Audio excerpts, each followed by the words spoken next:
군용 클래스 군용쌤입니다.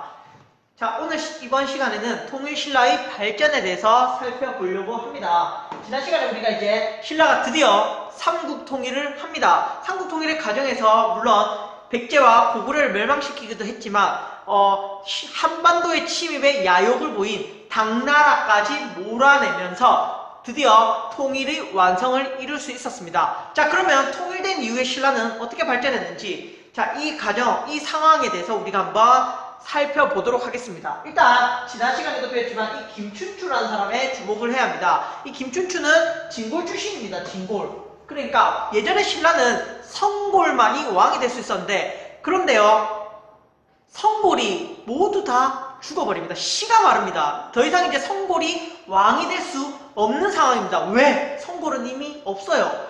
뭐 여러가지 결혼이라든지 그리고 아들을 낳지 못한다든지 뭐 이런 여러가지 문제들이 있었겠죠. 성골이 드디어 이제 씨가 말랐다는 거죠. 그래서 결국은 뭐 선덕여왕이라든지 진덕여왕 같은 성골 출신의 여자 왕이 등장했을 겁니다. 그 이유가 문제였죠. 그 이후에 이제 진골이 할 수 없이 왕이 되어야 하는 상황에서 김춘추가 왕이 됩니다. 바로 태종무열왕으로. 김춘추가 왕이 될 수 있었던 원동력은요, 바로 나당외교의 성공이죠. 나당외교. 당나라를 끌어들이면서 이제 백제와 고구려를 물리칠 수 있는 든든한 지지 기반을 얻었겠죠. 김춘추는 그 당나라를 등에 업고 왕이 될 수 있었고요. 진골 최초의 왕이 되었고, 이후에는 이제 무열왕 직계의 자손들이 왕위에 오르게 됩니다. 아시겠죠? 무열왕 직계. 그러니까 김춘추의 자식, 손자, 증손자 이렇게 쭉쭉쭉 김춘추의 자손들이 왕위에 오르게 되었다는 거죠. 아시겠죠? 자, 그 다음 김춘추의 아들인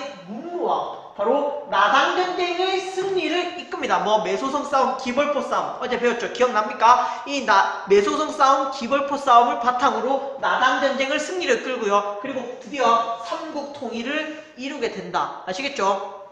자, 이 김춘추와 관련된 뭐 유적지로는 뭐 선생님 기억나는 건 크게 없지만 부산에 가면 유명한 유적지 중에 태종대라는 곳이 있습니다. 태종대. 이 태종대는 바로 이 태종무열왕 김춘추가 뭐 유랑을 했다 이래서 유명한 관광지가 됐고요. 자, 문무왕 하면 문무왕은 삼국통일을 이뤘죠. 죽어서도 눈을 못 감았나 봐요. 죽어서도 내가 이 신라를 어떻게 삼국통일을 이뤘는데 죽어서도 이 신라를 보호해야겠다. 그래서 자기 무덤을 바다에 만들어 달라고 했습니다. 그래서 지금 포항 혹은 경주 간포라는 지역에 가면 문무대왕릉, 문무대왕암 뭐 이런 게 있습니다. 대왕암. 이렇게 해서 바다에 무덤을 만들었다. 문무왕이 뭐 나중에 용이 되어서 신라를 지켜주겠다. 뭐 이런 문무왕의 바람이 담겨있는 이런 왕릉도 존재합니다. 어쨌든 김춘추와 문무왕이 삼국통일을 이룹니다. 그 이후에 등장했던 사람이 바로 신문왕입니다. 신문왕은요, 이제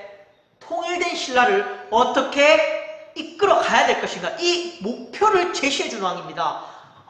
신라가 드디어 삼국통일을 이뤘어. 자, 그러면 통일된 신라는 어떻게 나아가야 할 것인가, 그것을 제시해준 왕이라는 거죠. 바로 제도를 정비하고요. 그리고 어떻게 왕권을 강화합니다. 신라는 사실 골품제라는 게 있었고요. 왕과 동등한 위치에 있는 진골들이 사실 왕과 크게 대립을 했죠. 그러면서 왕권을 강하면서 진골 세력을 어떻게 하고, 진골 세력을 숙청해버립니다. 어떻게 아시겠죠? 자, 왕의 말을 듣지 않는 진골들을 어떻게 과감하게 제거하겠다라는 겁니다. 이제 통일된 신라에서 가장 강력한 사람은 왕이 되어야 한다. 진골들이 더 이상 정치에 너무 관여하는 거, 너무 정치를 휘두르는 거 지켜보지 않겠다라는 거였죠. 진골 세력을 숙청하고요. 그리고 이 진골을 대신해서 육두품을 등용합니다. 그러면서 이제 육두품들이 통일된 신라에서는 육두품들이 이제 행정 실무자로서 사실 큰 활약을 합니다. 물론 그렇다고 해서 육두품들이 신분을 상승시켰다 이렇게 볼 수는 없습니다.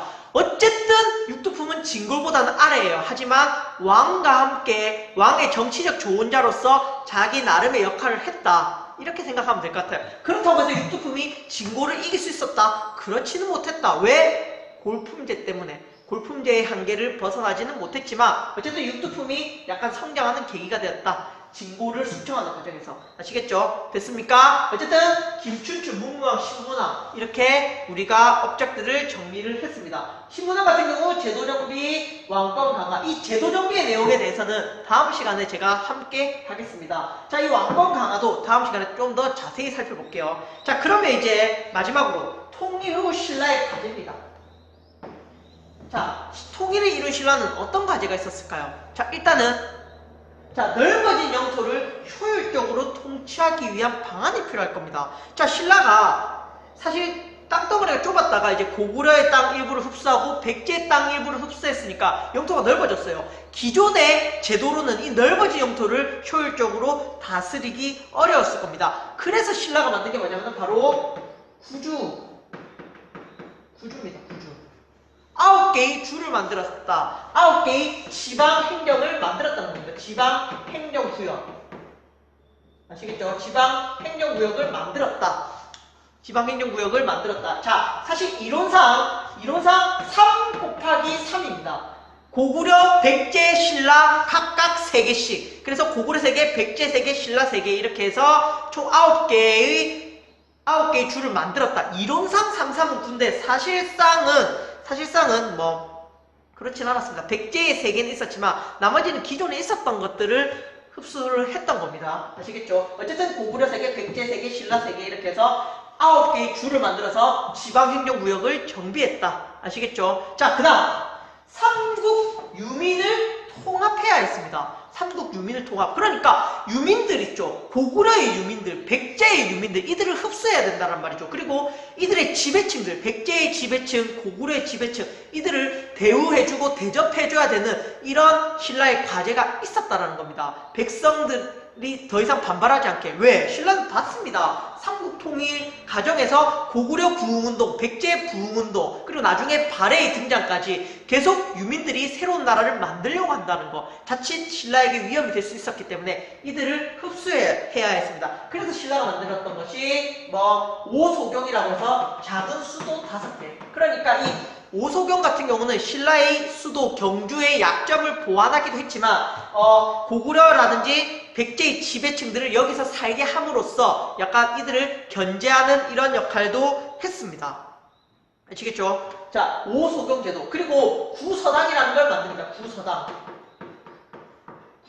이 구서당이라는 것은 중앙군입니다. 이 중앙군인데 이 구서당은 중앙군사입니다. 중앙군인데 여기에는 옷깃 색깔을 다르게 해가지고 구서당 여기에는 옷깃 색깔을 다르게 해서 고구려, 백제, 신라, 말갈 이런 여러 가지 민족들 있죠. 여러 가지 민족들을 모두 포함시켰습니다. 아시겠죠? 여러 가지 민족들을 모두 포함시켰다. 이래서 어쨌든 오소경, 구서당 등 여러 가지 제도를 통해서 삼국 유민을 통합하려고 했다. 자, 그리고 백성의 지지를 얻어야 됐죠. 백성의 지지. 그래서 각종 세금을 감면해 준다든지.